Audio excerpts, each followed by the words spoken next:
السلام علیکم ورحمۃ اللہ وبرکاتہ۔ فلما بلغ معه السعی،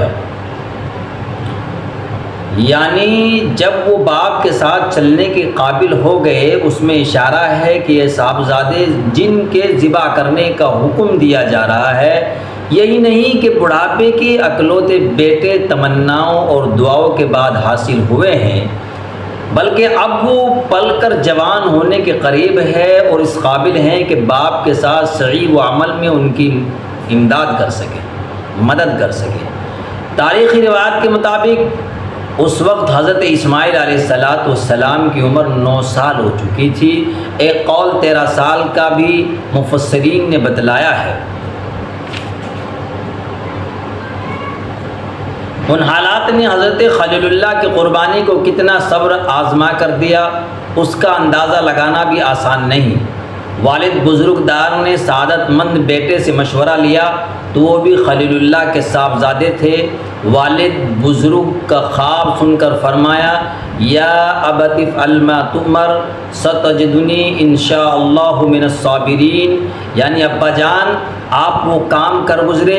جس کا آپ کو حکم دیا گیا ہے، مجھے انشاءاللہ آپ صابرین میں سے پائیں گے۔ یہاں جس طرح حضرت خلیل اللہ کے لیے بڑھاپے میں اکلوتے اور ہونہار بیٹے کو قربان کرنے کا حکم ایک انتہائی سخت امتحان تھا، اسی طرح صاحبزادے کے لیے اطاعت شعاری میں جان کی بازی لگا دینا بھی کوئی معمولی بات نہ تھی،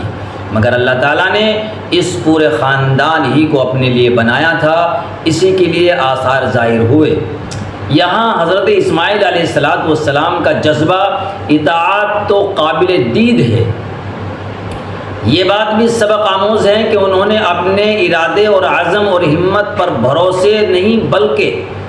اللہ کے سپرد کر کے انشاءاللہ فرمایا، اور پھر یہ نہیں کہا کہ میں صبر کروں گا، بلکہ فرمایا کہ آپ مجھے صابرین میں سے پائیں گے، جو ایک توجہ کا عنوان ہے کہ صبر اور استقلال تنہا میرا کمال نہیں، اللہ کے ہزاروں بندے صابر ہیں، میں بھی ان میں داخل ہو جاؤں گا۔ اسی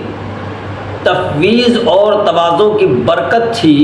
کہ اس دشوار گزار منزل کے کسی مرحلے میں بھی ان کے قدم کو لغزش نہیں ہوئی، اور یہ یگانہ روزگار باپ اور بیٹے طبی تقاضوں اور زندگی کی امنگوں کو کچلتے ہوئے اپنے آپ کو قربان کرنے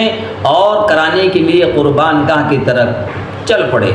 حضرت خلیل اللہ علیہ السلام کے لیے جو گھٹن اور منزل سامنے تھی، فرما بردار صاحبزادے کے اس جواب نے اس کو کس قدر آسان کر دیا۔ اب یہ یگانہ روزگار باپ بیٹا حکم خداوندی کی تعمیل کے لیے گھر سے چل کھڑے ہوئے۔ اللہ ہمیں بھی اسی طرح قربانی کرنے کی توفیق عطا